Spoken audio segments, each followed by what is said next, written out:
Hello and welcome to another episode here on Oxyotl, episode 15. So we're attacking Techless, basically, and trying to get through. This is the last settlement actually here. So that's a decisive victory if I've ever seen one. More missile resistance. I would prefer banners of swiftness. If I can get some banners of swiftness for those guys, I'll do that. And that's the province. And some nice growth here, so that's cool.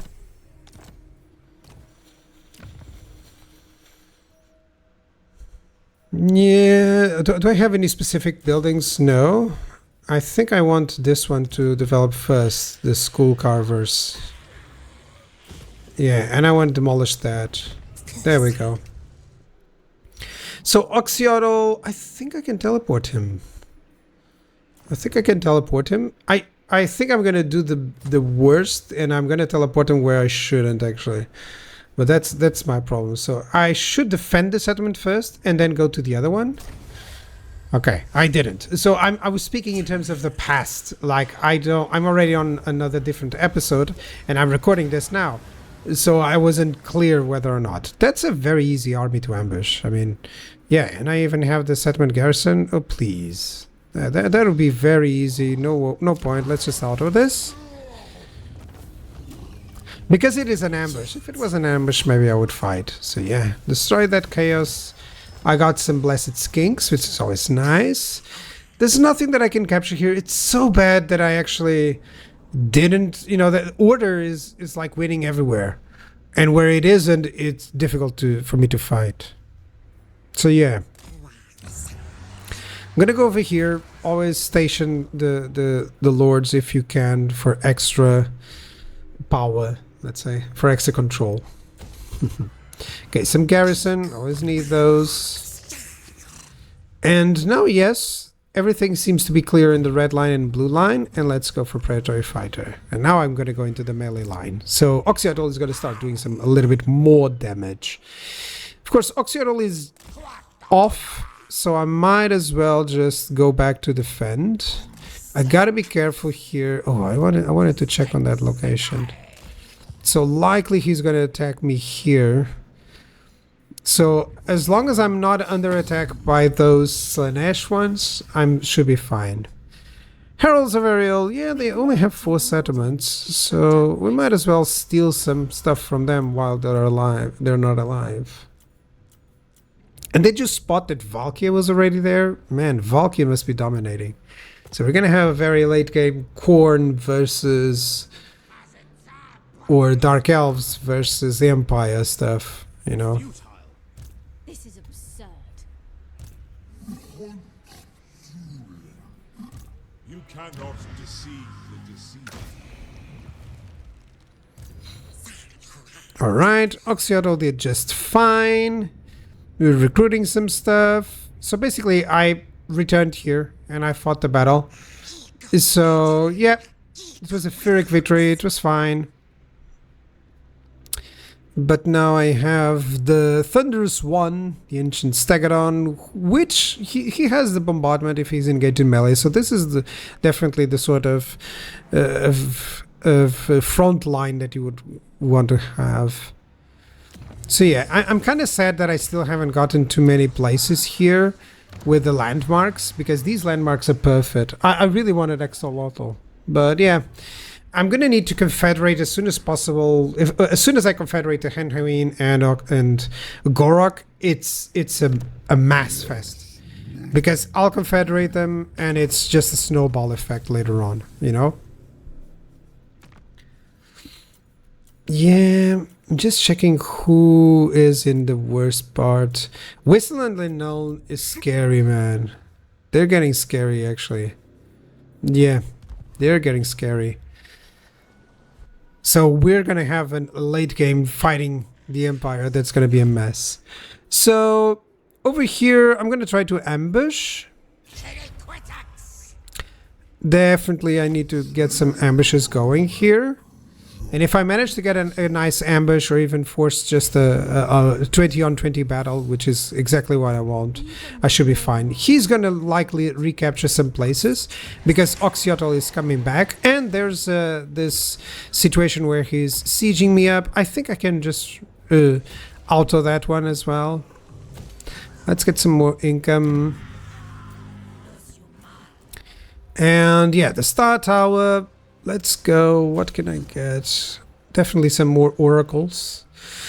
And I'm going to prioritize getting stuff that can give me some heroes. Should I?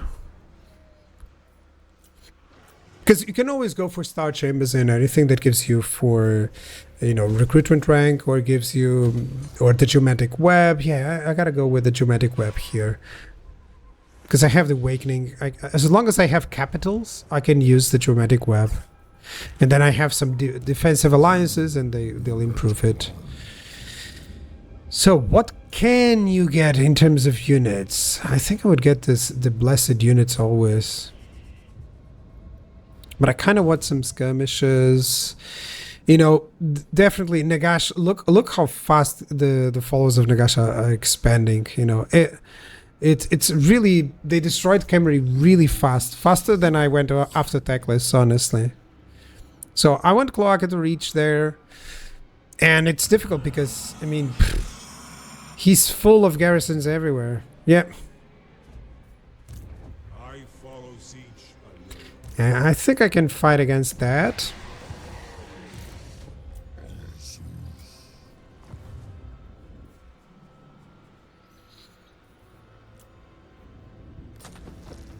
Yeah, Oxyotl definitely. If I could, I would just develop the and conquer the whole of Followers of Nagash. So I want the entirety of Lustria and the Southlands, and then I'll engage everywhere. And Cathay, I'll just skip it for now, you know. But I really want two fronts, and to then take advantage of when I finally can teleport Oxyotl freely because I have better armies to defend, then that's going to be fine. Yeah, some new Sanctum availables here. So I have Oxyotl. He has the chance of going after Teclis, but I really need to take out this guy because there's no point. And he's in forced march, so she's not going to retreat. So that's cool. It's an Archmage, right? Yeah. I can. Wow. I thought that because they had so many single entities that it would be more difficult, but I'm actually wrong because it turns out my guy's fully buffed. I mean, I haven't shown you the stats, but these guys are like 55 melee attack and stuff like that. So it's not like Chameleon Skinks can't do this. And they have the buffs. You can have the buffs easily from the rights, which give them even more, you know? I'll have to make a video showcasing that actually. So I tried a fireball, not once, but twice, and failed because I'm an idiot. I didn't realize that there was indeed... Because they were firing at me, and I didn't realize the angle of fire. So that was a big problem. That's why you always should check this, you know, if there's elevation or not. So he's attacking me. It's kind of fine. I can approach my whole army here. And what I was waiting for is just the stalkers to be summoned, because I do have a summon, and as soon as I send it up, it's going to be against these guys. Yep. That's a lot of Flamefires Phoenixes and Frost Phoenixes. Wow.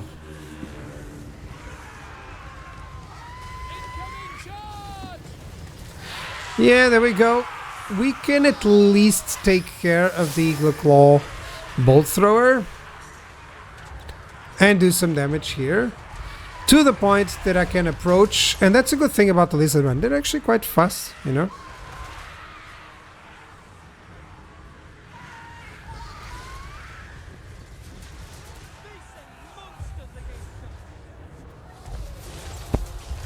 Yeah, definitely a good one. It's amazing that some of these guys have shields and they're still getting attacked like tremendously. I gotta remember that I have some flaming ammunition that wouldn't work well against some these flame frost phoenixes, but I can deal with them pretty easily. I'm attacking now, sending the chameleons. The targeting on my Bastiladon solar engines is going after the single entities, which I don't think it's a good idea. I'm already using an engine of the gods there. Sorry, I didn't show you.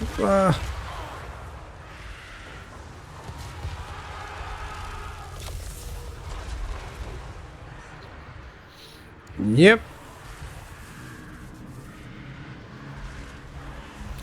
And I'm just realizing that these guys fall so easily to the chameleons. So I'm just letting them fight, honestly, because they are not causing too much damage.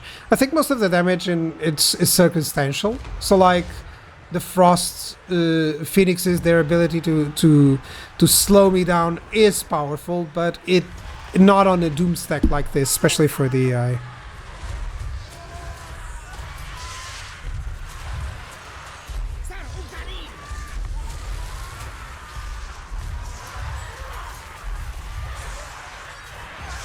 And I'm sending in my own single entities.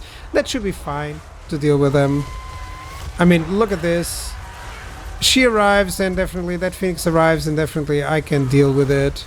There's a lot of power that I can do, and I can send just my dinosaurs to take care of them. So that hit my own unit, which is great. It's always nice when you hit your own unit, right? And you route your own unit with a comet. I mean, at least you have some chances. But that was a victory, yeah. And then you may notice that everyone is healed up. That's because after every single battle, I just wait and I can keep healing up and healing up and healing up. Yeah.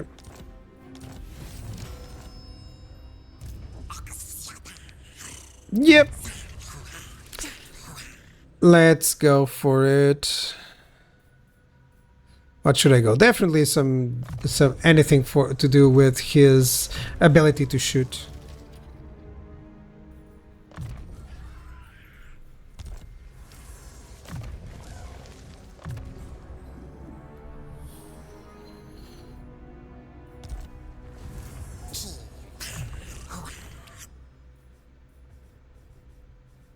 Okay, and in terms of other stuff that we need,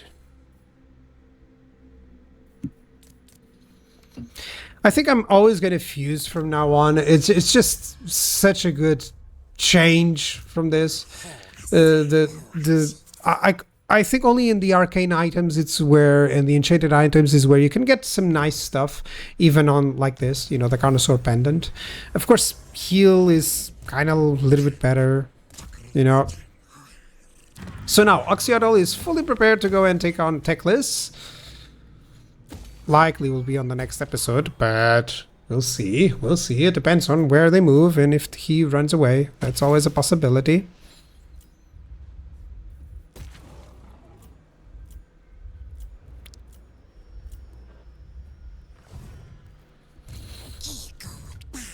So, can I assault units?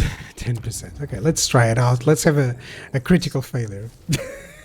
I knew it. 10%. Come on, why did I try it? But if he was successful, he would go like, oh yeah. So there's 4 armies from the enemy, and this is something like I really want to take those up. And if I could, well, I'm gonna have to try and ambush Teclis here. Do I have anything here? Do I have any RORs? Oh, I can get the Saurian. I mean, why not on the Shredder of Lustia protected by Croak? Yeah, why not?